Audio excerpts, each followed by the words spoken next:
और स्तुति करें। मन को शांत और स्थिर रख करके स्तुति करें।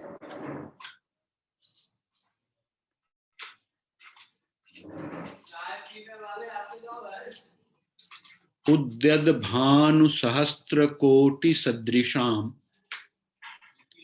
केयूरहारोज्ज्वलाम बिंबोष्ठिम अस्मित दंत पंक इक्तिरुचिराम पीतांबराल अंगकृताम। विष्णु ब्रह्म सुरेंद्र सेवित पदाम तत्व स्वरूपाम शिवाम मीनाक्षीम प्रणतो अस्मि संत तत्महम कारुण्यवाराम निधिम। जो उदय होते हुए सहस्त्र कोटि सूर्यों के सदृश आभा वाली हैं, केयूर और हार आदि आभूषणों से भव्य प्रतीत होती हैं, बिंबा फल के समान अरुण ओठों वाली हैं, मधुर मुस्कान युक्त दंतावली से जो सुंदरी मालूम होती हैं तथा पीतांबर से अलंकृता हैं, ब्रह्मा विष्णु और देवनायकों से सेवित चरणों वाली उन तत्व स्वरूपनी कल्याणकारिणी करुणा वरुणालया श्री मीनाक्षी देवी का मैं निरंतर वंदन करता हूं। मुक्ताहार लसति किरीट रुचिराम पूर्णेन्दु वक्त्र प्रभाम सिंज नुपुर किंकिनी मणिधराम पद्म प्रभा भासुराम सर्वाभीष्ट फल प्रदाम गिरिसुताम वाणिर्मा सेविताम।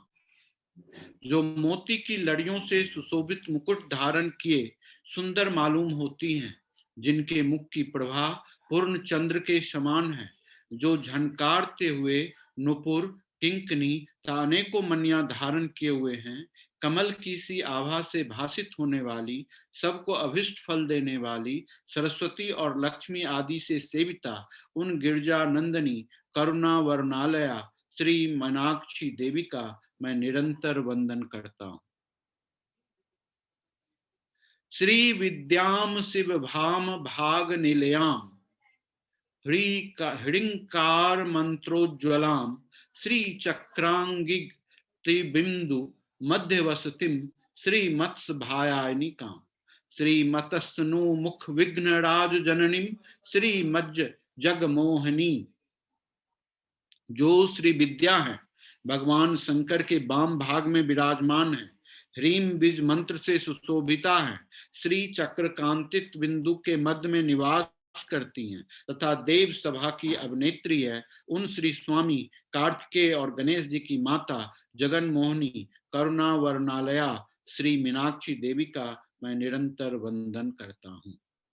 श्रीमत सुंदर नायिकाम भय हराम ज्ञान प्रदाम निर्मलाम श्यामा भाम कमलाशना चित पदाम नारायण स्यानुजाम वीणा वेणु मृदंग वाद्य रसिकाम नाना विद्या अंबिकाम। जो अति सुंदर स्वामिनी है, भय हारिणी है, ज्ञान प्रदायिनी है, निर्मला और श्यामला है, कमलासन श्री ब्रह्मा जी द्वारा जिनके चरण कमल पूजे गए हैं, तथा श्री नारायण की जो अनुजा छोटी बहन है, वीणा वेणु मृदंग दादी वाद्यों की रसिका उन विचित्र लीला विहारिणी करुणा वरुणालया मां श्री मीनाक्षी देवी का मैं निरंतर वंदन करता हूँ। नाना योगी मुनिंद्र हृत सुवसंतिम नानार्थ सिद्धिम प्रदाम नाना पुष्प विराजितांग घ्री युगलाम नारे नार्चिताम पानाद ब्रह्ममयी परात परात पर पराम नानार्थ तत्वात्मिकाम। श्री मीनाक्षी देवी जो अनेकों योगी जन और मनुष्यों के हृदय में निवास करने वाली तथा नाना प्रकार के पदार्थों को प्राप्त कराने वाली है, जिनके चरण युगल विचित्र पुष्पों से सुशोभित हो रहे हैं, जो श्री नारायण से पूजिता है तथा जो नाद ब्रह्ममयी परे से भी परे और नाना पदार्थों की तत्व स्वरूपा है, उन करुणा वरुणालया श्री मीनाक्षी देवी का मैं निरंतर वंदन करता हूँ, नमन करता हूँ।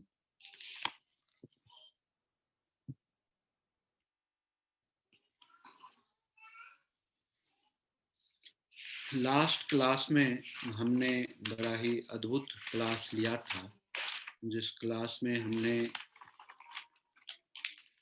सुंदर रूप से आपको बहुत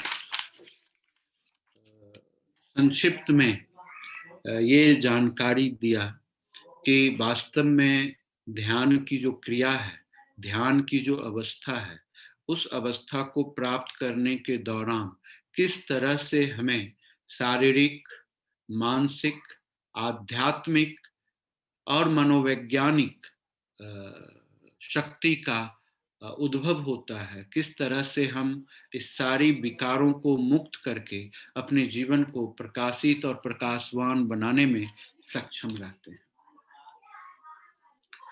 आज हम एक नए विषय का शुरुआत करना चाहते हैं।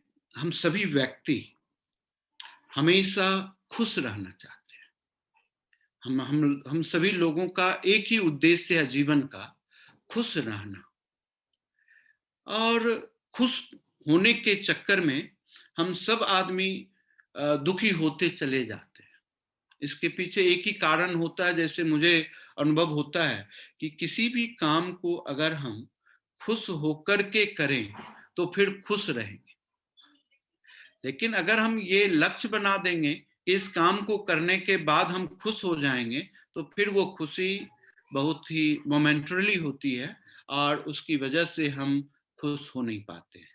और दुख के बाद दुख, दुख के बाद दुख, और खुशी के पाने के चक्कर में दुख को भी क्रॉस करते चले जाते हैं। ये भी एक अच्छी बात होती है ना? क्योंकि हमारी जो आशा होती है उसी के अनुरूप हम आगे बढ़ते चले जाते हैं और कष्ट को भी भोगने में मुझे कष्ट नहीं होती और अच्छाई के साथ हम उससे निपटते हुए चले जाते हैं। लेकिन आज हम आपको एक ऐसा विद्या बताएंगे, उस विद्या के संदर्भ में बताएंगे जिस विद्या को हासिल करने के बाद आप सतत सदैव परम आनंद की ही अवस्था में रहें। आप जो भी करेंगे खुश होकर के करेंगे, खुशी से करेंगे और करने के पश्चात भी खुश ही रहेंगे। यानी कि आपका every moment happiest moment of life हो, है ना? और इस विद्या का नाम है 10 महाविद्या। 10 महाविद्या का अगर आप शाब्दिक अर्थ देखें, 10 का तो मतलब 10 होता ही है, और महाविद्या का मतलब होता है सीक्रेट नॉलेज। तो जो कोई भी आत्मा इस धरती के ऊपर आता है, उस हरेक आत्मा को इस 10 विद्या के नॉलेज को अटेन करना पड़ता है। जब तक इस नॉलेज को वो अटेन नहीं कर सकता, तब तक वो परम आनंद को प्राप्त नहीं कर सकता, यानी कि अपने डिवाइन पर्पस को एकम्प्लिश नहीं कर सकता। उसको कहीं न कहीं किसी न किसी तरह से समस्याओं का सामना करना ही पड़ता है ना? तो इसीलिए बड़ा ही अनोखा सब्जेक्ट है, और इस सब्जेक्ट में हम आपको सबसे पहले क्योंकि इसमें 2 चीज है, एक है 10 और दूसरा है महाविद्या। तो इसमें हम सबसे पहले 10 के बारे में बताएं। 10, ये 10 क्या है? बड़ा ही अल्टीमेट नंबर है ये 10। आप इस 10 के अंदर जो देख रहे हैं, इसमें 2 चीज है, एक तो है 1, दूसरा है 0, है कि नहीं?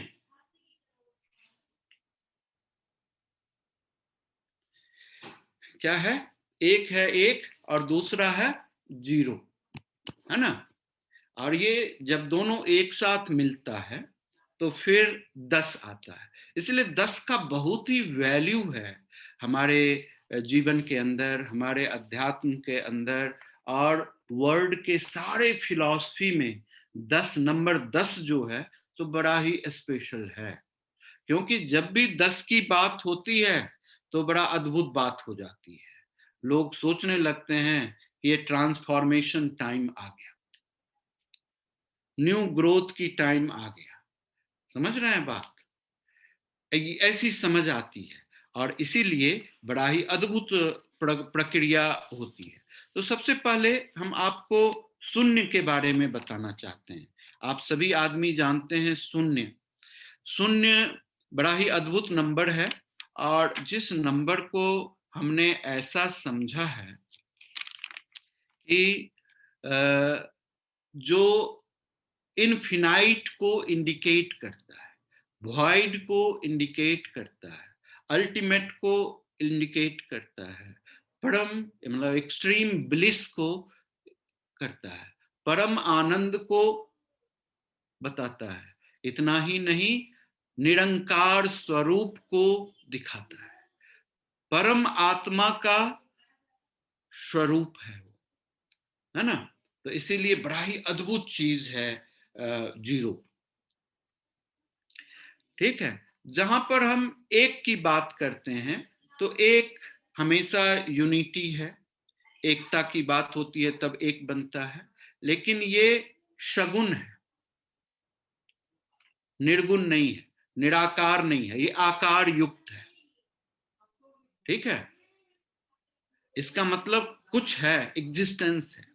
तो जब हम 10 की बात करते हैं तो ये एक ऐसा इंडिविजुअल का अपलिफ्टेड लाइफ है कि जिसमें मटेरियल और नॉन मटेरियल दोनों है। क्या है? मटेरियल सिस्टम और नॉन मटेरियल सिस्टम दोनों एक साथ में है। यानी कि मटेरियलिस्टिक वर्ल्ड जो है, वर्ल्डली सिस्टम और नॉन वर्ल्डली सिस्टम, यानी कि आध्यात्मिक भी है और सांसारिक भी है। ये दोनों चीज जब एक साथ होता है तब नंबर 10 होता है। और इस 10 नंबर का बड़ा मिसिंग हो गया, इसको बहुत बेहतरीन ढंग से उपयोग में नहीं लाया गया। इसीलिए इसमें 10 एक्सट्रीम नॉलेज जो ऐड हुआ वो बड़ा ही सुप्रीम नॉलेज है, जिस नॉलेज के द्वारा आप अपने जीवन को उतना ही आध्यात्मिक रूप से उत्कृष्ट कर सकेंगे जितना कि सांसारिक रूप से करना चाहिए आपको। यानी कि आपका तालमेल दोनों बराबर रहेगा, आध्यात्मिक भी और सांसारिक भी। अब इस चीज की गड़बड़ी हो गई थी यूनिवर्स के अंदर, ब्रह्मांड के अंदर। अगर हम ईस्टर्न कंट्री को देखते हैं, जैसे भारत हो गया, चीन हो गया, और जितने भी ईस्टर्न के कंट्रीज हैं और वेस्टर्न के कंट्रीज, इस दोनों कंट्रीज में अगर हम देखते हैं तो कुछ साल पहले, हजारों साल, 2000 साल पहले की बात अगर हम करते हैं तो हमारा जो ईस्टर्न कंट्रीज जो थे वो मोर आध्यात्मिक थे। उनका सारा का सारा वर्कआउट आध्यात्मिक रूप से होता था। अगर आप वेस्टर्न कंट्री को देखें तो वेस्टर्न कंट्री का सारा डेवलपमेंट मटेरियलिस्टिक था, सांसारिक था। वो सांसारिक ढंग से जीने को ही महत्व दे रहे थे, उनका वे ऑफ विजडम ऐसा था, ऐसा सोच रहे थे। लेकिन इस कंडीशंस में दोनों जगह के लोग डिफिशियंट रहे किसी न किसी चीजों की वजह से। अगर आज हम देखते हैं तो हमारा ईस्टर्न कंट्री जो है so deficient in materialistic development and growth. अगर हम वेस्टर्न कंट्री को देखते हैं तो वहां पर में भी स्पिरिचुअलिटी का उतना ही नितांत अभाव हो गया। जितना मटेरियलिस्टिक ग्रोथ हुआ उस रिस्पेक्ट में देखें तो आध्यात्मिक ग्रोथ बहुत ही जीरो, नगण्य हो गया, वहां पर नहीं के बराबर हो गया। तो आज जो हम देख रहे हैं कि जिस चीज की डिफिशियंसी होती है हम उस तरफ भागते हैं। तो आज हमारा जो ईस्टर्न कंट्रीज जो हैं सो मटेरियलिस्टिक होने की कोशिश कर रहा है, एफर्ट्स कर रहा है। इसीलिए वो अपने सारे आध्यात्मिक विजडम को पीछे छोड़ दिया और मटेरियलिस्टिक होने के लिए भागना शुरू कर दिया। और इसीलिए इतनी ज्यादा सांसारिक व्यवधान है, परेशानियां हैं, तकलीफें हैं, तरह तरह के सामाजिक डिस्टरबेंसेस पैदा हो रहे हैं। और उधर क्या हुआ वेस्टर्न कंट्री में कि वहां पर लोगों ने इतना मटेरियलिस्टिक ग्रोथ किया कि मटेरियल सिस्टम का वैल्यू 0 हो गया। फिर उन्होंने कहा कि ये तो किसी काम का नहीं है, इसमें तो शांति नहीं मिलती, सुख ही नहीं मिलता, हैप्पीनेस ही नहीं आता, तो ये किस काम का है। वो सारे लोग अब क्या किए हैं, स्पिरिचुअलिटी की ओर भागना शुरू कर दिए। लेकिन हमारा क्या कहना है कि हमारे लोग अगर इस 10 महाविद्या को समझ लें, इसके ऊपर ध्यान करें, इसकी क्रिया के द्वारा अपनी ध्यान की अवस्था में पहुंचे और उस नॉलेज को अपने विजडम में डेवलप करें, उसके अपने जीवन के रूप में, जीवन के एक्टिविटीज में ढाल लें, तो उनका ग्रोथ जितना मटेरियलिस्टिक होगा उतना ही स्पिरिचुअल होगा। यानी कि आप कह सकते हैं कि एज ए होल ग्रोथ होगा, होलिस्टिक ग्रोथ होगा। समझ रहे हैं बात? क्या होगा? होलिस्टिक ग्रोथ होगा। बड़ी अद्भुत बात है ये। तो इसीलिए होलिस्टिक ग्रोथ के लिए आपको बड़ा अद्भुत तरीके से इस बात को समझना जरूरी है कि 1 क्या है और 10 क्या है। तो 10 जो है सो हमेशा इनकारनेशन है, इनकारनेशन ऑफ गॉड कहते हैं इसको। जब आप फिर से नए रूप में डेवलप होते हैं, नए तरीके से अपने आप को एग्जिस्ट करते हैं, इस स्थिति को 10 कहते हैं, है ना। इसके अंदर शगुन और निर्गुण दोनों चीज कंबाइंड है। जैसे कबीरदास जी थे, निर्गुण उपासक थे, है ना। जैसे नानक देव जी थे, निर्गुण उपासक थे। वहीं पर दूसरे जितने भी संत हुए वो शगुन उपासक थे। तो इस तरह से आपको समझना होगा कि ये सगुण और निर्गुण, या आप कह सकते हैं परमात्मा और आत्मा, जब दोनों कंबाइंड रहता है तो 10 रहता है। इसीलिए मनुष्य को होने के लिए जितने भी तरह के सिस्टम्स अवेलेबल हैं, प्रजाति अवेलेबल हैं, चाहे वो देवता हो, गंधर्व हो, दानव हो, जो भी हो, सब चाहता है कि मुझे मनुष्य बनना है। क्योंकि मनुष्य ही इस नंबर 10 को समझ सकता है, इसको अपने जीवन में अनुरूप में ला सकता है, तभी इसका सारा का काम हो सकता है ना। इसीलिए ये सबसे पहला ऐसा नंबर है जो 2 डिजिट में है। पहला नंबर जो 2 डिजिट में है, 1 और 0। और ये जो 1 और 0 है, ये इसीलिए जब आप ये 1 हो जाएगा, इसके बाद जितना भी 0 लगेगा तो ये मल्टीप्लाई होते चला जाता है, अद्भुत होते चला जाता है। तो आप मल्टीप्लाई करते चले जाएंगे, आप इतने मल्टीप्लाई करेंगे अपने आप को कि आप अनगिनत हो जाएंगे, इनफिनाइट हो जाएंगे, ऐसा। और जैसे ही इनफिनाइट हो जाएंगे तो आपका जो साइड में है आप वही हो जाएंगे, फिर से 0, ऐसी बात होती है। तो इसीलिए हमको ये 1 और 0 का मतलब समझना बड़ा ही अद्भुत बात है। समझ रहे हैं बात? तो 0 जो है इसको आप हेवन कह सकते हैं, और 1 को कह सकते हैं जो भी यूनिवर्स है, वर्ल्ड है, जिसका यूनिवर्सल क्रिएशन है, ये होता है।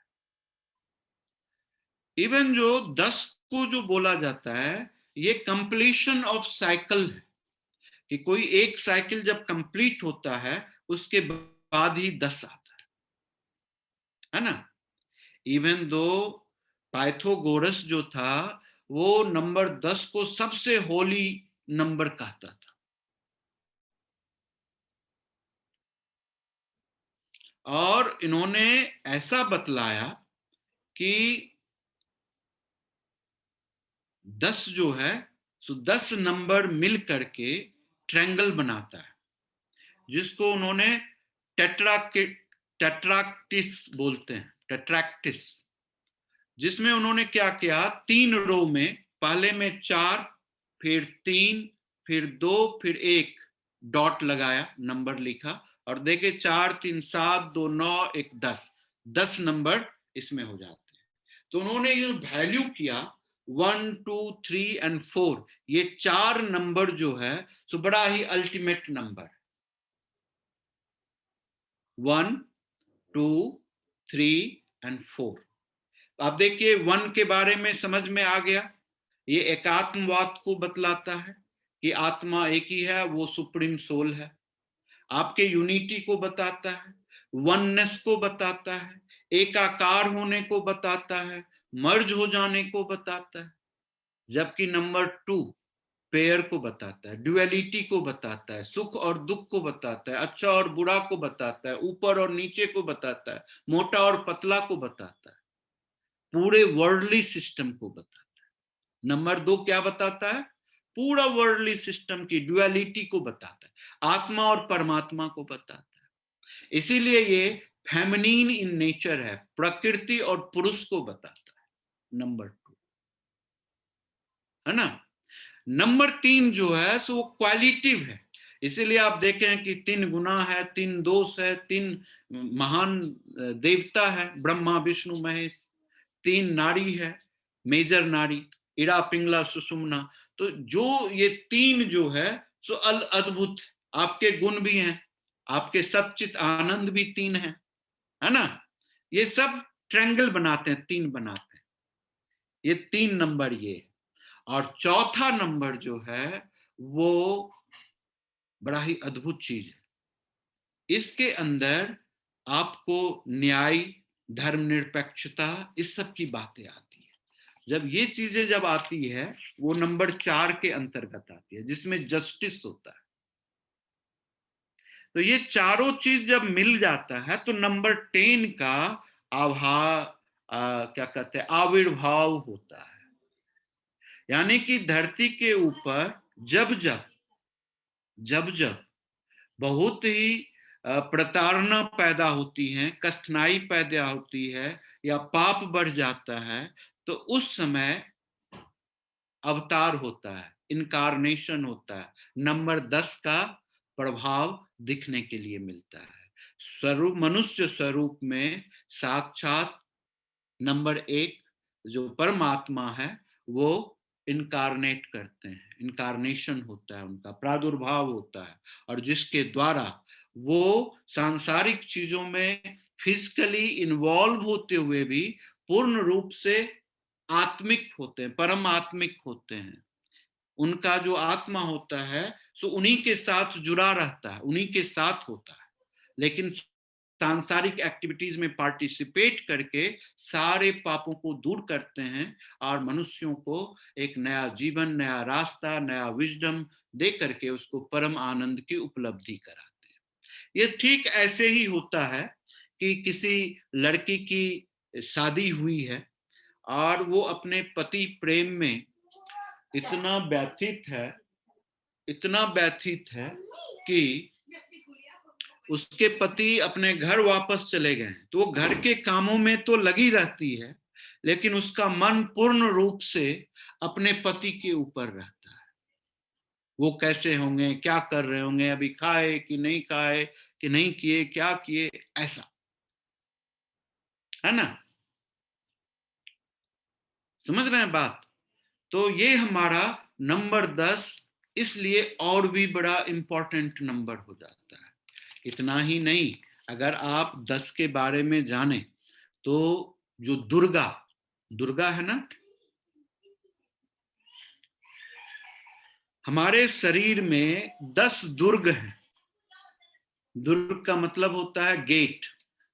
जिस गेट का उपयोग हमारा प्राण वायु या हमारा आत्मा इस शरीर के अंदर में आने और जाने के लिए यूज करते हैं, इसीलिए उस दुर्ग का जो प्रोटेक्टर है, जो पावर, जो शक्ति उस रास्ते का सुरक्षा का ख्याल रखती है, वो दुर्गा होती है। समझ रहे हैं बात। तो आपके शरीर में जो 10 छेद हैं, 10 द्वार जो हैं, वो कौन कौन से हैं? तो वो 2 आंख हो गए, 2 कान में हो गए, है ना, 2 नाक के अंदर हो गए, एक मुंह के अंदर हो गया, एक पेशाब का द्वार हो गया, एक मल का द्वार हो गया, और एक ब्रह्मणांध्र, ये द्वार हो गया, है ना। तो ये दूसरा ब्रह्मणांध्र, ये सब मिल करके 10 द्वार बनाते हैं आपके शरीर के अंदर। तो 10 विद्या जो है, जो इस 10 शक्ति का जो नॉलेज है, वो विद्या कहलाता है। तो ये 10 शक्ति अपने डिफरेंट फॉर्म में, डिफरेंट विजडम के साथ, डिफरेंट अंडरस्टैंडिंग, जब सामान्य जनजीवन में पहुंच जाता है या मिल जाता है सामान्य जनजीवन को, तो सामान्य जनजीवन असामान्य होकर के अद्भुत आनंद की उपलब्धि कर पाता है। तो इसीलिए 10 महाविद्या कहा गया है उसका नाम। दुर्गा अपने आप में ही 10 महाविद्या का सबसे सर्वोपरि है ना। लेकिन अगर आप देखें तो ये डिफरेंट डिफरेंट विजडम है 10 महाविद्या के अंदर। अब हम आपको 10 की इंपॉर्टेंस ये बताना चाहते हैं कि हमारे शरीर में 10 प्राण है। आप जानते हैं ना, शरीर के अंदर 10 प्राण होते हैं। अपान, अपान प्राण, समान प्राण, प्राण प्राण, उदान प्राण, बयान प्राण, देवदत्त प्राण, वृकल प्राण, कूर्म प्राण, नाग प्राण और धनंजय प्राण। ये 10 तरह के प्राण होते हैं हमारे शरीर के अंदर, या वायु कह सकते हैं इसको, प्राण वायु 10 तरह के होते हैं। अपान का काम क्या होता है? ये हमारे मल द्वार में रहता है, मूलाधार के पास ये रहता है ना। इस जगह में कूर्म प्राण भी रहता है। आप लोग को बड़ा आश्चर्य लगता होगा, सुनते होंगे आप लोग कहानी में कि धरती को कछुआ उठाए हुए, कछुआ के ऊपर धरती स्थित है। शेषनाग के ऊपर कैसे इतनी बड़ी धरती स्थिर?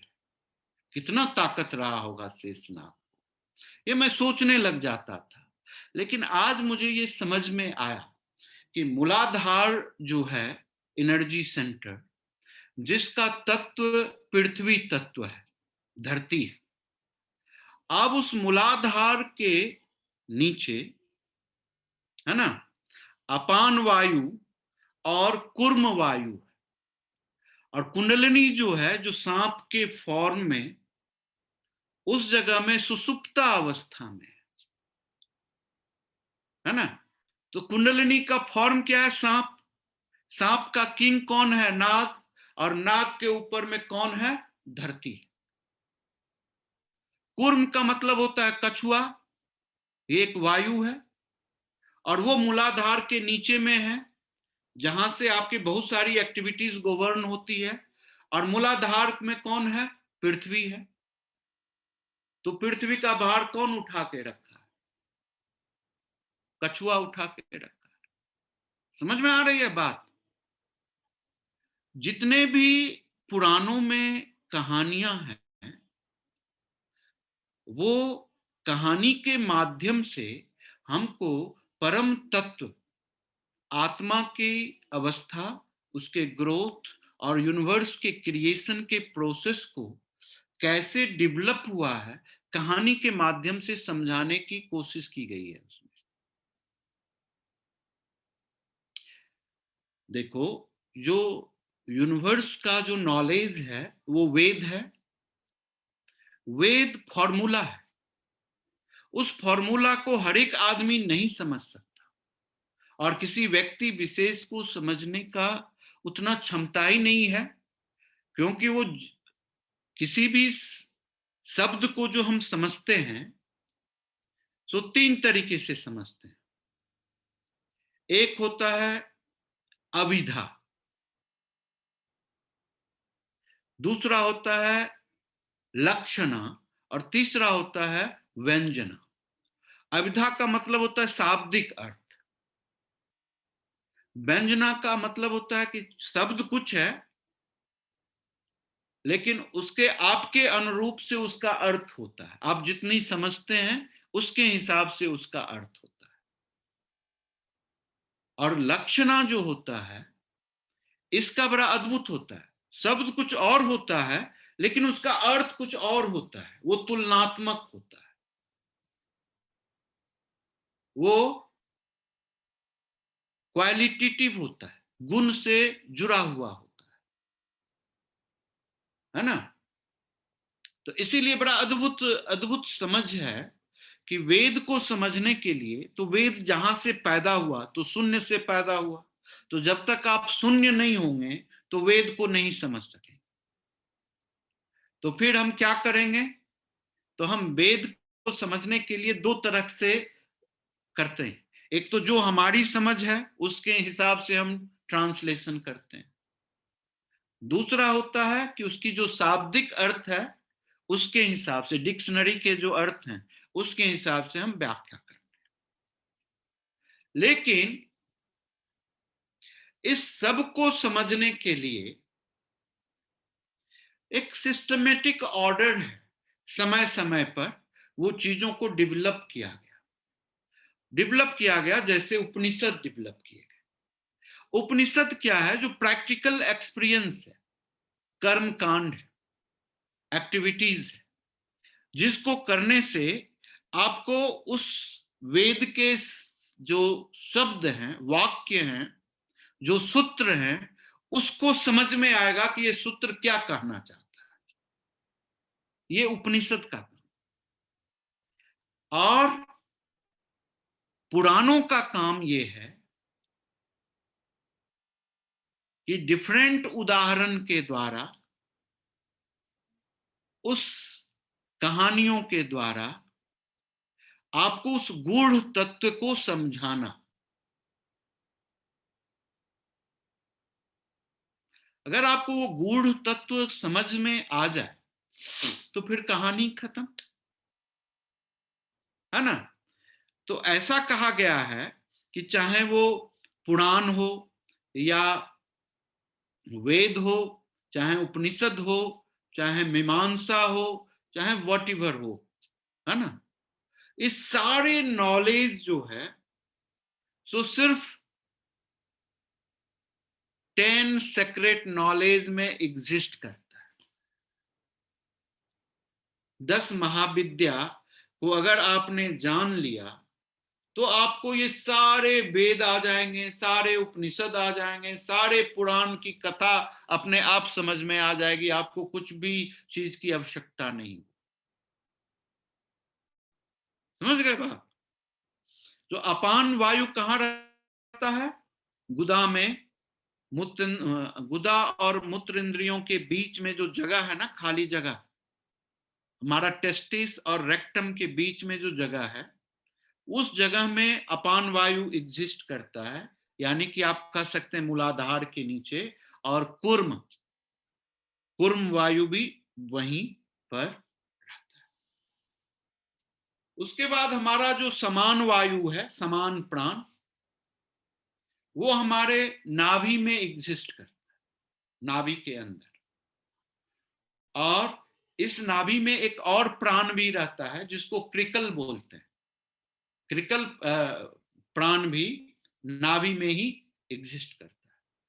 फिर प्राण प्राण प्राण जो है वो हमारे हृदय में रहता है, और इसके साथ नाग प्राण भी, जो उप प्राण कहलाता है, वो भी हृदय में एग्जिस्ट करता है। उदान जो है वो कंठ में एग्जिस्ट करता है, उदान वायु। और इसी जगह देवदत्त भी एग्जिस्ट करता है। इसके बाद व्यान है, जो हमारे पूरे शरीर में एग्जिस्ट करता है, और जिसका केंद्र हमारे मस्तिष्क के केंद्र में होता है, सेंटर में होता है। तो इस तरह से आपने देखा कि किस तरह से प्राण और उप प्राण दोनों मिल करके, है ना, यानी कि बयान के साथ धनंजय है, उदान के साथ देवदत्त है, प्राण के साथ नाग है, शमान के साथ कृकल है और अपान के साथ कुर्म है। ये सारे के सारे प्राण वायु जो हैं सो एक दूसरे को सपोर्टिव करने वाले, तो ये भी 10 प्राण है ना। तो आपको पता है कि प्राण का क्या काम है? ये आपके शब्द और मस्तिष्क का पोषण करता है। जब आपकी आवाज छीन पड़ने लग जाए तो आप समझना कि आपकी प्राण कम हो रही है आपके शरीर में। जब आपकी आवाज में वो गर्म जोशी नहीं रहे, वो ओज नहीं रहे, तो समझना कि आपकी प्राणवायु कम हो रही है। तो प्राण का मेजर वर्क तो है ही कि हमारे बॉडी के ईच एंड एवरी सेल्स को जीवन देने का काम प्राण का है, और साथ ही साथ ये हमारे शब्द और मस्तिष्क का भी पोषण करता है। अपान का क्या काम है? मल मूत्र स्वेद शुक्राणु का विसर्जन करना। आपके शरीर से जितना भी एक्सक्रिएटरी प्रोसेस है वो सारा का सारा काम अपान का है। शमान का क्या काम है? इसका काम है पाचन, परिपाक करना, उष्णता का संचार करना और बॉडी में हीट का ऑर्गेनाइज करने का काम होता है। ये समान वायु का काम होता है। आप देखेंगे किसी भी व्यक्ति विशेष को बहुत ठंडा लगता है, इसका मतलब है कि उसका समान वायु अच्छा नहीं है। इसका मतलब है कि उसका सेंटर ऑफ बैलेंस यानी कि नाभि मणिपुरा चक्र अच्छा नहीं है, सही ढंग से काम नहीं कर रहा है, इसकी वजह से उसको परेशानी हो रही है ना। फिर उसके बाद होता है हमारा उदान। के बाद उदान जो है वो विविध वस्तुओं, बाहर से शरीर के भीतर जो भी चीज आती है उसका लुक आफ्टर करता है। जैसे हम एक्यूप्रेशर करते हैं, मर्मा थेरेपी करते हैं, मसाजिंग करते हैं, या कोई भी चीज शरीर के अंदर में डालते हैं, चाहे हम आंख से देखकर डालते हो या कान से सुन करके डालते हो या नाक से सुन करके डालते हो या मुंह से डालते हो या टच करके डालते हो या धूप के सूरज की किरणों से आ रही है, जिस तरह से भी आ रही है, जो भी एक्सटर्नल रिसोर्सेस जो हमारे शरीर के अंदर आता है और उसको शरीर के अंदर एक्सेप्ट करने का काम जो होता है सो उदान का होता है ना। बयान व प्राण जो है इसका जो वक्त वर्क होता है रक्त संचार का, है ना, रक्त संचार का होता है। फिर आपके पास नाग हैं, जो आप देखते हैं डकार जो लोग लेते हैं, वो नाग प्राण में इम्बैलेंस होने की वजह से डकारें आती रहती। फिर उसके बाद कुर्म का जो होता है वो पलक झपकना। आप अपने आंख के जो पलकें झपकती है आपकी ऑटोमेटाइज्ड एक्टिविटीज जो है, ये हमारे बॉडी में किस प्राण की वजह से होता है? कुर्म प्राण की वजह से होता है। फिर उसके बाद आप देखते हैं जो छींकते हैं, आप बार बार छींकते हैं, ये छींकने की प्रक्रिया आपके शरीर में क्रिकल नाम का जो प्राण है उसके द्वारा संपादित होता है। अगर क्रिकल प्राण आपके शरीर में मूव नहीं करे तो आपके शरीर में हिस्टामाइन का सेक्रेशन नहीं होगा, और हिस्टामाइन का सेक्रेशन नहीं होगा तो जो भी चीज आपके नाक के थ्रू अंदर जा रहा है या मुंह के थ्रू अंदर जा रहा है, जो लंग्स में गंदगी बैठ रहा है, उसको निकालने के लिए क्रिकल प्राण बहुत बड़ा रोल पैदा करता है। वो हिस्टामाइन को पैदा किया, और हिस्टामाइन इतना है पावरफुल फोर्स हमारे बॉडी के अंदर, जो कोई भी वायरस बैक्टीरिया जो अंदर घुसा जब तक उसको निकालेगा नहीं तब तक शांत नहीं। लेकिन जब हमको 4-5 छींकें होने लग जाती है, नाक से पानी गिरने लग जाता, आंख से पानी गिरने लग जाता, हम क्या करते हैं? फटाक से एक टेबलेट खा लेते हैं, एंटी हिस्टामाइन खा लेते हैं। रिजल्ट क्या होता? आपने अपने बॉडी के प्रोसेस को ब्लॉक कर दिया और आपका जो वायु एक्शन में था उसको नुकसान का पहुंचा दिया। उसी तरह जब आप जम्हाई लेते हैं, वो देवदत्त का काम, देवदत्त वायु की वजह से आप जम्हाई लेते हैं। है ना। तो ये सारे के सारे प्राण वायु जो हैं सो 10 हैं, और 10 एक एक विद्या को बिलोंग करता है। जिस तरह की आपकी ब्रीद होगी, वह प्राण का संचार होगा, उसी तरह का सोच होगा, और जिस तरह का सोच होगा उसी तरह का विचार होगा, जिस तरह का विचार होगा उसी तरह का आपका ज्ञान होगा, है ना। नहीं तो सब काम गड़बड़ हो जाएगा। तो इसीलिए ये 10 प्राण 10 महाविद्या को बिलोंग करता है, उसको बताता है। इतना नहीं, आप लोग जानते हैं 10 दिशा के बारे में। 10 दिशा मालूम है आपको? आकाश, जिसको उर्दू बोलते हैं, फिर ईशान हो गया, नॉर्थ ईस्ट, फिर पूरब हो गया, फिर आग्नेय, आग्नेय कहते हैं इसको, साउथ ईस्ट को, फिर उसके बाद साउथ हो गया, दक्षिण, फिर नैऋत्य हो गया, दक्षिण और पश्चिम का कोना नैऋत्य कहलाता है, फिर पश्चिम हो गया, फिर उसके बाद हो गया वायव्य, पश्चिम और उत्तर का कोना जो है वो वायव्य होता है, फिर उत्तर हो गया, और उसके बाद अधो हो गया, यानी कि पाताल हो गया। तो ये 10 दिशाएं बड़ी अद्भुत है। और इस 10 दिशाओं के 10 पाल है, दिग्पाल उसको बोलते, 10 दिग्पाल। ठीक है। और इस 10 दिशाओं के 10 कन्या भी हैं, जो इस दिग्पाल के साथ रहती हैं और डुअलिटी पैदा करती हैं, दो बनाती है ना। अब ये दिग्पाल है, ब्रह्मा है, शिव है, इंद्र है, अग्नि है, यम है, नैऋत्य है, वरुण है, वायु है, कुबेर है, अनंत है। ये सारे के सारे 10 दिग्पाल होते हैं।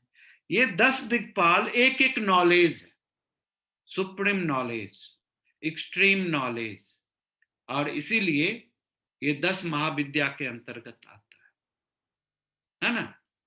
बहुत अद्भुत समझ है ये, आप इसको समझें कि हर एक दिशा एक नॉलेज है, और उस नॉलेज को समझना और उस समझ करके उसको अपने जीवन में उतारना बड़ी अद्भुत बात हो जाती है। ये समझना हमको बहुत ही अद्भुत है। आपको ये पता भी होगा कि भगवान विष्णु के भी 10 अवतार थे, 9 अवतार हो गए, 10वां अभी होने वाला है, काली युग, काली युग, है ना। इसके अंत होने होने तक कलिकी आएंगे, सफेद घोड़ा पर सवार होकर के, है ना। और फिर पूरे संसार की अनियमितता खत्म हो जाएगी, चोरी नुकोड़ी फलाना चिलाना सब खत्म हो जाएगा, सारा चीज सुंदर हो जाएगा। ये 10 है, तो बड़ा अद्भुत बात।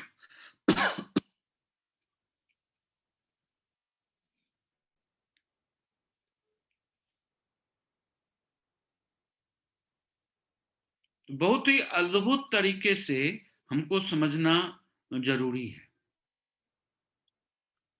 है ना। तो इसीलिए ये 10 दिक्पाल भी हो गए। और इसके अलावे अगर आप देखते हैं, गुरु क्या कहते हैं, सिखिज्म में कितने गुरु हैं? 10 गुरु हैं। हर एक गुरु एक स्पेसिफिक गुरु, स्पेसिफिक मास्टर है, और इस 10 गुरुओं की वाणी को मिला करके जिस ग्रंथ में समाहित किया गया उसको क्या बोलते हैं? गुरु ग्रंथ साहब, है ना। यानी कि गुरु ग्रंथ साहब की भी जो नॉलेज है वो 10 महाविद्या से ओरिएंटेड नॉलेज। इसलिए 10 गुरु हुए, नानक जी हुए, अंगद देव जी हुए, अमरदास जी हुए, रामदास जी हुए, अर्जन दास जी हुए, है ना, हरगोविंद सिंह जी हुए, कुछ ऐसे ही कुछ नाम हरकृष्ण देव जी हुए, गुरु गोविंद सिंह जी हुए, तेग बहादुर जी हुए, ये जितने भी थे, ये ऑलमोस्ट 10 महागुरु थे सिखिज्म के। और इन्होंने अपने जीवन काल में अपनी अनुभूति, जो उनका विजडम था, जिससे वो सुप्रीम कॉन्शियसनेस से कनेक्ट हुए, और कनेक्ट होने के बाद कुछ अद्भुत विद्या शब्द के रूप में, चौपाई के रूप में, कविता के रूप में लिख करके अपने जनमानस को दी, और देने के बाद फिर वो गुरु ग्रंथ साहब बन गया। तो वो भी 10 सेक्रेड नॉलेज है उसके अंतर्गत, गुरु ग्रंथ साहब के अंतर्गत, है ना। बड़ा अद्भुत बात है। हम आपको ये सब इसलिए बताना चाह रहे हैं कि डिफरेंट रिलीजन्स में 10 का क्या वैल्यू है। ऐसे ही क्रिश्चियनिटी में है 10 कमांडमेंट है, कि 10 बात आपको फॉलो अप करना है, और उससे आपको अल्टीमेट सोर्स की उपलब्धि हो जाएगी, आप परम आनंद को प्राप्त कर लेंगे। ठीक है। ऐसे ही आपको यदुही वाले में भी ऐसा ही है, 10 का बहुत बड़ा रोल है। उसने एक चार्ट भी बना दिया था जिसमें 10 लेटर थे, CDEFL, कुछ इस तरह के। ठीक है। तो ये जितने भी थे, सो इसमें बड़ा अद्भुत बात है, समझ रहे हैं। तो यही हम बताना चाहते हैं कि जितने भी धर्म हैं उसमें सारे के सारे में 10 का बहुत बड़ा रोल उपलब्ध हो गया है, उपलब्धि है। जैसे दशानन था, रावण दशानन। ठीक है। उधर दशरथ पुत्र था, राम। इसमें भी बड़ा अद्भुत बात थी, राम 10 था लेकिन रावण सिर्फ एक था।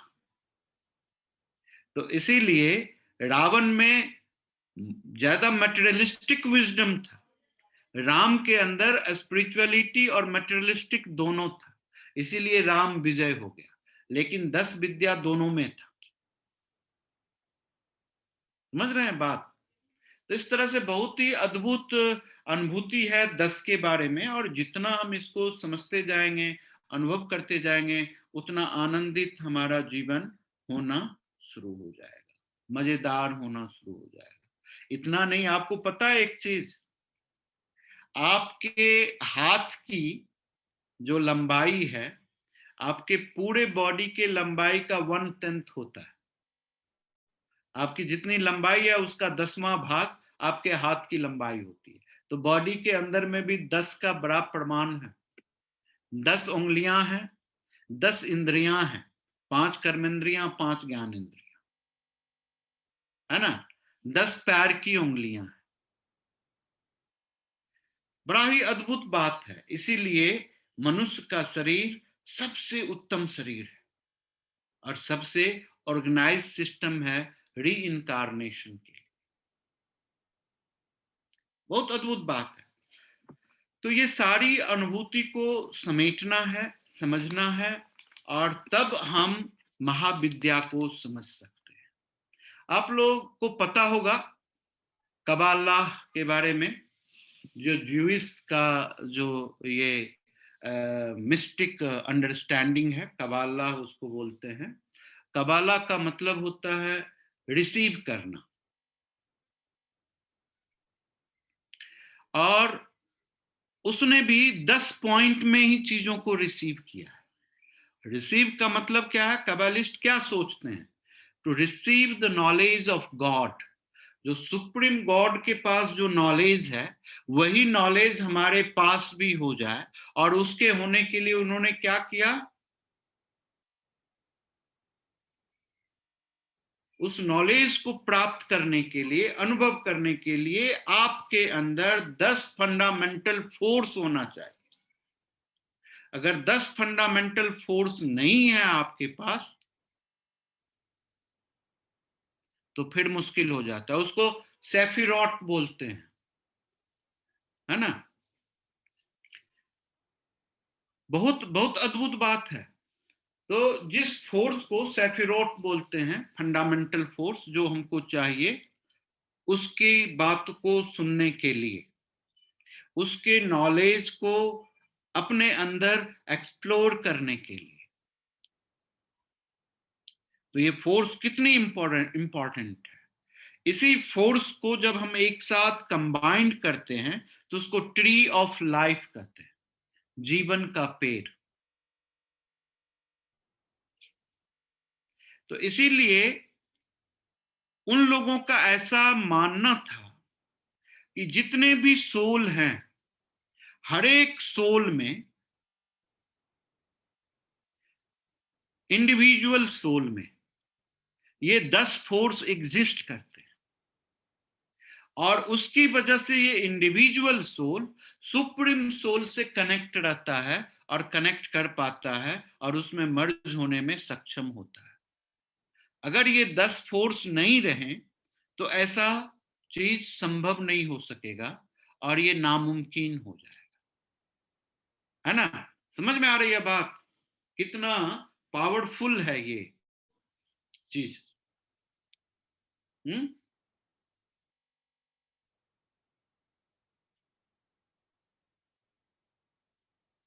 तो इसीलिए हर एक आत्मा आत्मा में ये 10 फोर्स हैं, और वो अपने अपने आत्मा के अनुरूप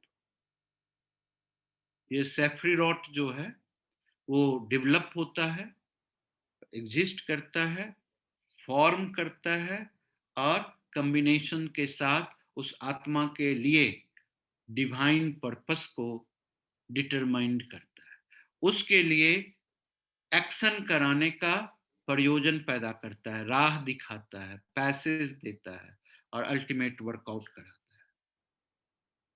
तो आप ये कह सकते हैं कि ये एक ऐसी रास्ता है, राह है, जिसके द्वारा आप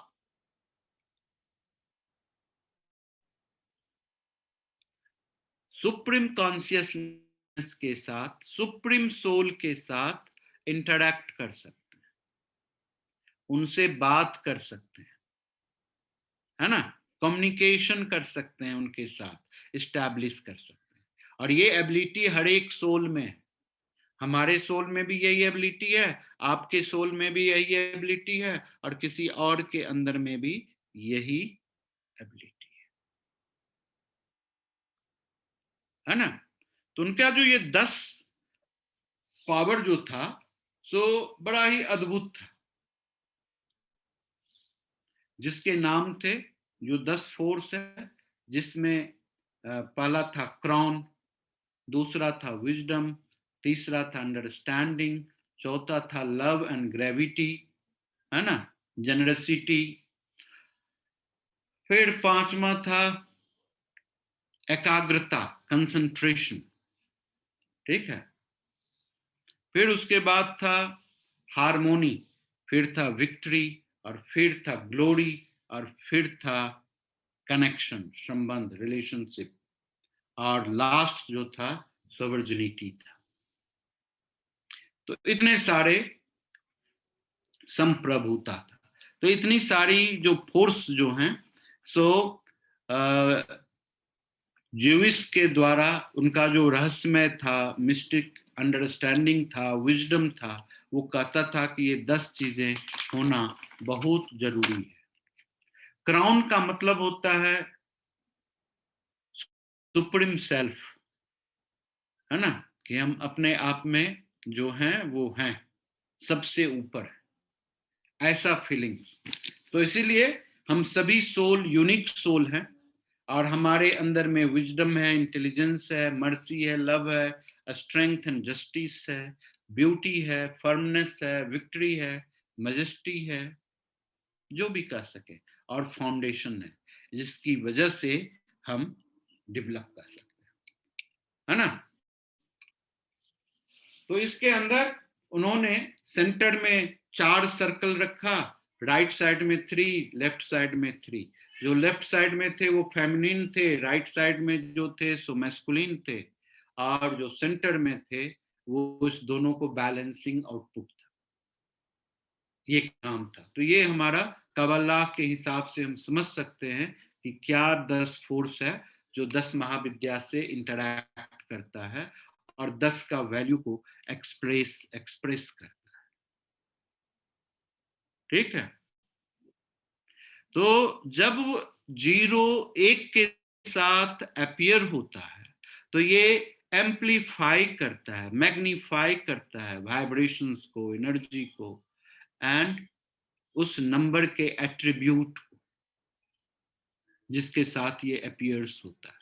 यानी एक के साथ हो गया तो एक को मल्टीप्लाई कर दिया, 10 हो गया, 20 हो गया, इस तरह से। ठीक है, तो नंबर 10 का असली मीनिंग जो होता है, ये एक ऐसा इंसाइट है जिसके द्वारा हम रिकॉग्नाइज कर पाते हैं, समझ पाते हैं इस ह्यूमैनिटी का क्या नीड है, और हम अपने अंदर के स्ट्रेंथ को डेवलप कर पाते हैं जिसके द्वारा पीस और हार्मोनी इस यूनिवर्स में एग्जिस्ट कर सके।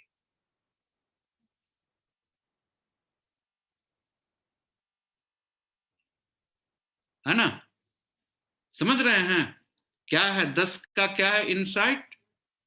ये रिकॉग्नाइज कराता है, समझाता है इस ह्यूमैनिटी का, मानवता का क्या आवश्यकता है, और आपके अंदर ऐसी क्षमता भी देता है जिसके द्वारा आप शांति और हार्मोनी, ये दोनों को, पीस एंड हार्मोनी दोनों को इस्टेब्लिश करने में सक्षम हो सके। इतना ही नहीं, अगर हम 10 को महसूस करते हैं तो ये एक रिमाइंडर है हमारे लिए, हमारे ट्रू नेचर का रिमाइंडर, जो हमको ये कंफर्म कराता है कि फिजिकली और स्पिरिचुअली आप दोनों तरीके से उतने ही प्योर हैं, परफेक्ट हैं, रेडी हैं फॉर ट्रांसफॉर्म और इनकारनेट योरसेल्फ, अपने आप को बदलाव करने के लिए, अपने आप का प्रादुर्भाव करने के लिए सक्षम है। तो इसीलिए जब भी 10 महाविद्या का आविर्भाव आपके अंदर में होगा तो आप तैयार हो जाएंगे ट्रांसफॉर्म होने के लिए, बदलाव के लिए। है ना, ये बड़ी अद्भुत अद्भुत प्रक्रिया होती है। और समझ में आ रही है बात? तो ये वैल्यू है 10 का। अब महाविद्या का वैल्यू अलग सा है, समझ रहे हैं? अभी तक हम 10 में ही महाविद्या को देख रहे हैं। बहुत बहुत अद्भुत बात है, और इसीलिए हम इस अद्भुत सब्जेक्ट को लिए हैं, अटेन किए हैं कि इसको आप सही ढंग से समझें, इसकी वैल्यू को समझ सके, इसकी शक्ति जो आपके अंदर एग्जिस्ट कर रही है उसको एक्सप्लोर कर सकें, और एक्सप्लोर करके अपने जीवन में पीस एंड हार्मोनी को डेवलप कर सके, परम आनंद की अवस्था को प्राप्त कर सके, मानवता के अंदर एग्जिस्टिंग जितने भी दुर्गुण और दुर्भाव और दुर्व्यवस्था है उसको मुक्त करके सुव्यवस्था को स्थापित करने में सक्षम हो सके। ये हमारा अंडरस्टैंडिंग है। और ये सब कैसे होगा? लव से होगा, है ना, फिलॉसफी से होगा। जानते हैं फिलॉसफी? फिलॉसफी जो है सो ग्रीक वर्ड है, दो शब्द से बना हुआ है, फिलो एंड सोफिया। फिलो का मतलब होता है लव, और सोफिया का मतलब होता है विजडम। तो जब आपका विजडम लव में हो जाए, प्रेम में हो जाए, तो वो फिलॉसफी होती है। तो इसीलिए हर एक व्यक्ति का अपना फिलॉसफी होता है ना, हर एक व्यक्ति का अपना फिलॉसफी होता है। और जब वो एक्सट्रीम फिलॉसफी होता है, प्योर लव में हो जाता है, तो फिर लव तो लव होता है, सबका लव एक ही जैसा होता है, प्योर होता है। तो फिर वही फिलॉसफी सार्वभौमिक हो जाता है, सर्व लोक हो जाता है, सभी के लिए हो जाता है। तो ये जो 10 महाविद्या की जो फिलॉसफी है वो आप सभी के लिए उतना ही आनंदित रहेगी, परमानंदित रहेगी, आप लोगों को उत्तम स्वास्थ्य भी देगी, कुछ स्पेसिफिक जानकारी भी देगी, कुछ समझ भी देगी, कुछ नए तरीके से अपने जीवन को जीने का ढंग भी देगी। तो आज हम इसी के साथ आपको छोटी सी एक क्रिया कराते हैं जिसमें एटलीस्ट आप अपने इस 10 को महसूस कर सके, है ना? जो आपके अंदर जो 10 है उसको महसूस कर सके। आपका जो अपना, यानी 10 का मतलब माता पिता भी होता है, उनको महसूस कर सके, है ना? तो इसीलिए इसको समझना बहुत ही आनंद और प्रेम की बात है। तो आज हम क्या करेंगे, एक बड़ा छोटा सा काम करेंगे। अपने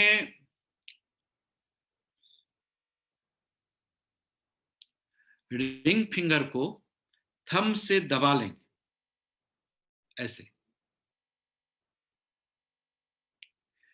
थंब से दबा लेने के बाद हम अपने अंगूठे को अंगूठे से मिलाएंगे, छोटी उंगली को छोटी उंगली से मिलाएंगे, और फिर छोटी उंगली के नीचे अपने मिडिल फिंगर को मिला लेंगे और इंडेक्स फिंगर को ऐसे सीधा रखेंगे। देखिए ऐसा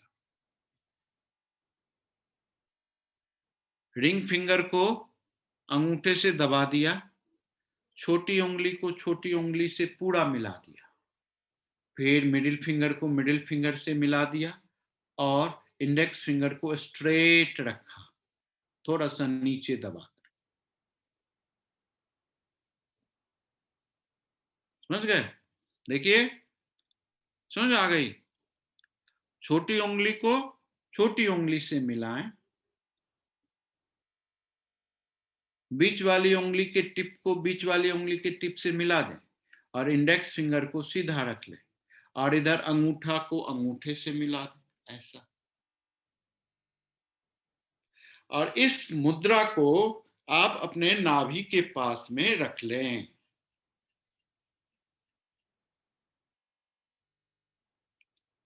रखने के बाद 5 बार लंबी गहरी सांस छोड़ें और छोड़ने के बाद कुछ भी नहीं करें, सिर्फ अपने सांस को ऑब्जर्व करते रहें, ये कैसे आपके अंदर जाती है और बाहर आती है।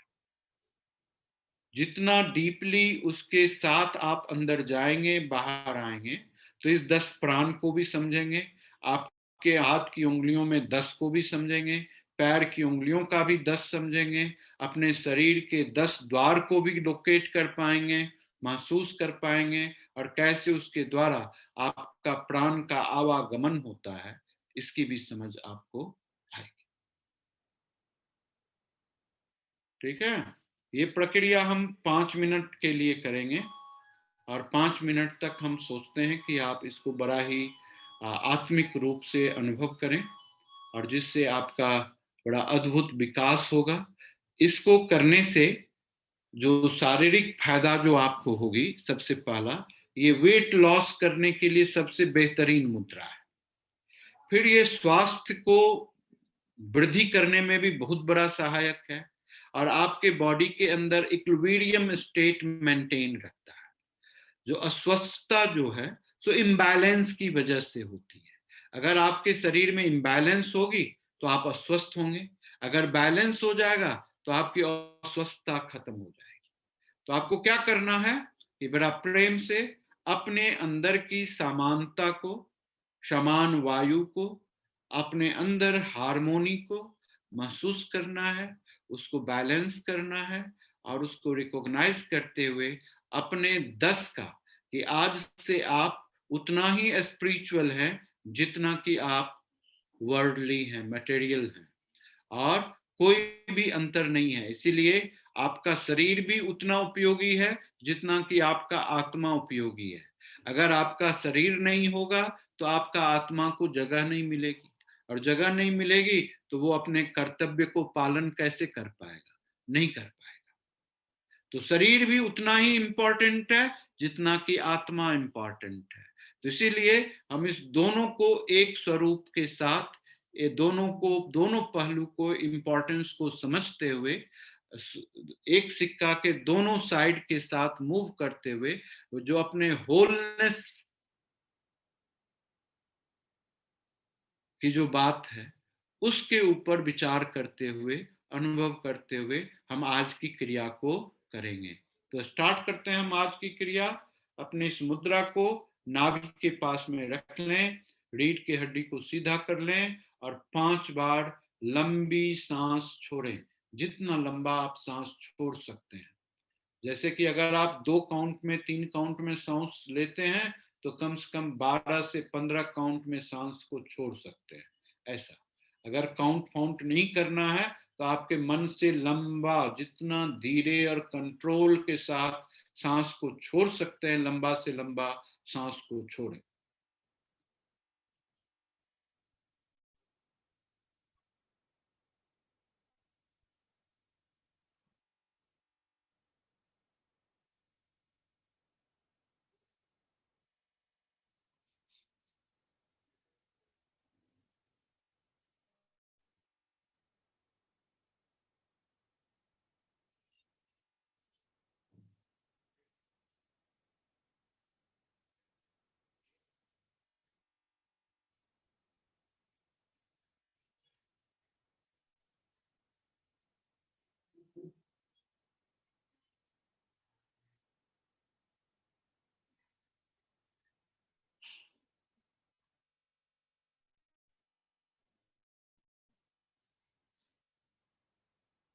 अपने दोनों हाथ आपस में रब कर लें।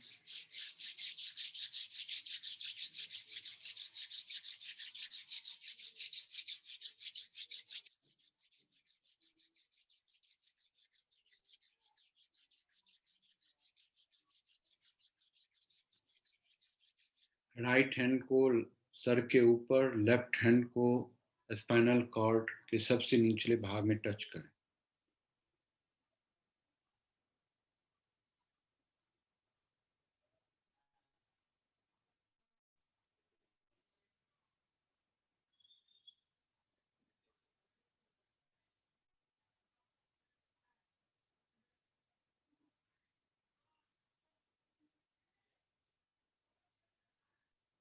दोनों हाथ को रब कर लें।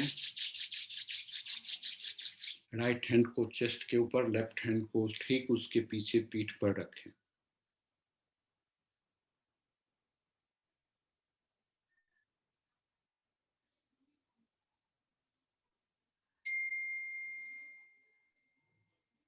फिर दोनों हाथ को रब कर लें।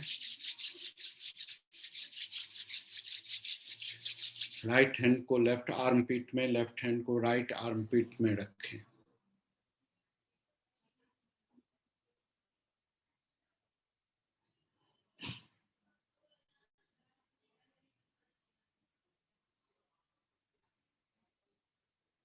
से दोनों हाथ को रब कर लें।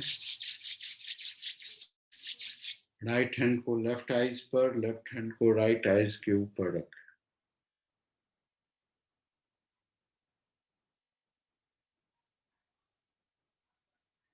धीरे से आंख को हटाएं,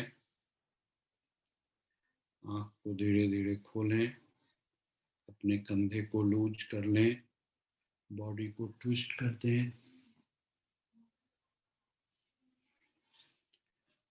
और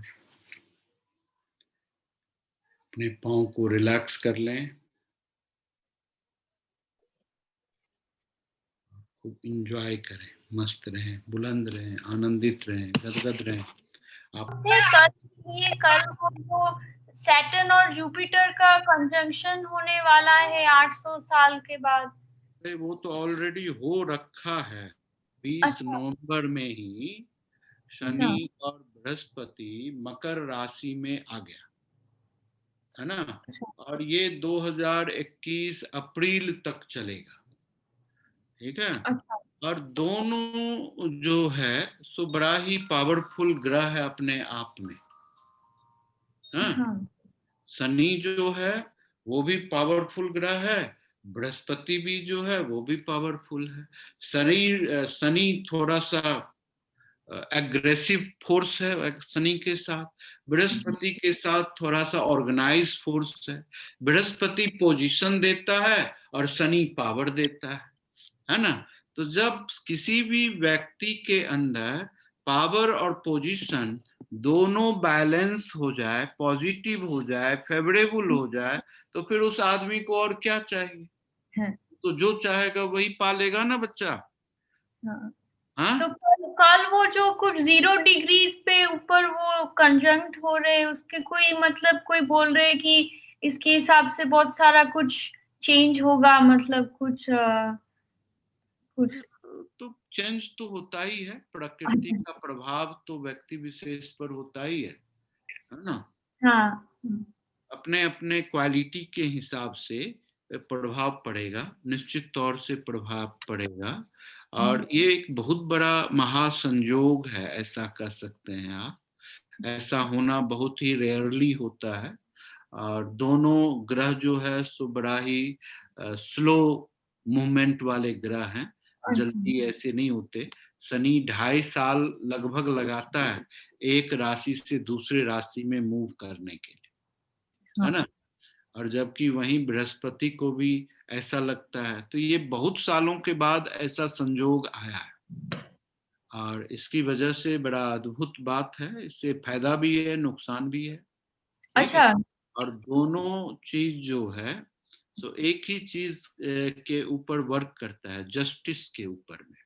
अगर आप अपने आप के साथ ट्रूथफुल हैं, यदि आप किसी को नुकसान नहीं करना चाहते और साथ में अपने जीवन में ग्रोथ करना चाहते हैं, तभी ये ग्रह फेवरेबल होता है और आपको पावर और पोजीशन दोनों के साथ अद्भुत कर देता है,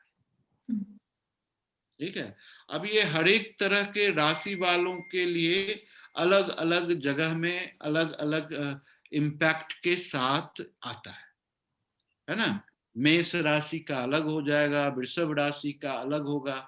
अब मेष राशि का 10वें घर में ये दोनों मर्ज होगा, 10th हाउस में। अब जिसके 10वें घर में ये दोनों पहले से एग्जिस्ट कर रहा है, तो उस आदमी के लिए बहुत ही बेनिफिशियल हो जाएगा।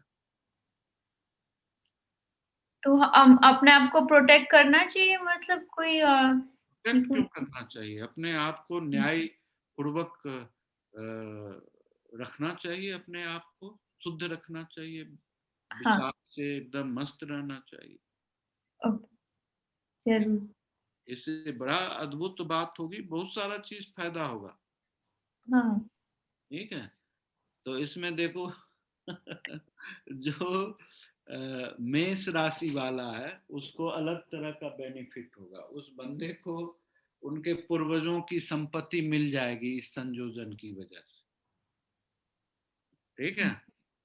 जो मिथुन राशि वाला है, तो वो बंदा लोग क्या करेगा कि उनको समाज में वैल्यू बढ़ेगा अभी, ठीक है। ऐसे सब ग्रह नक्षत्र वालों का अपना अपना काम, अपने आप हो जाता है, अपने आप अपने आप हो जाता ट्रांसफॉर्मेशन। है, इसमें उतना दिमाग लगाने की जरूरत नहीं है। अच्छा अच्छा, ये तो ठीक है। प्रकृति का नियम है, चलते रहेगा, होते रहता है ना। सिर्फ जी। हमको अपने अंदर की चीजों को ऑर्गेनाइज रखना है, बेहतरीन रखना है, डरना नहीं है, सम्मान देना सीखना है, हाँ। रिस्पेक्ट करना सीखना है। किसी को भी रिस्पेक्ट करना, कितना भी बेवकूफ आदमी है उसको भी रिस्पेक्ट। हाँ। तो जब हम किसी को भी रिस्पेक्ट करेंगे तो फिर हमको सारी जगह से रिस्पेक्ट मिलता है ना। तो ये हाँ। बात होती है, तो इसीलिए हमेशा ध्यान में रखना है कि हमको अपने से बड़ों जो भी हैं सभी को रिस्पेक्ट करना चाहिए, सभी को स्नेह करना चाहिए, सभी का केयर करना चाहिए, सभी के लिए कुछ अपना श्रम दान देना चाहिए, मेहनत करनी चाहिए उनकी चीजों को प्राप्त कराने, ठीक है। ठीक है।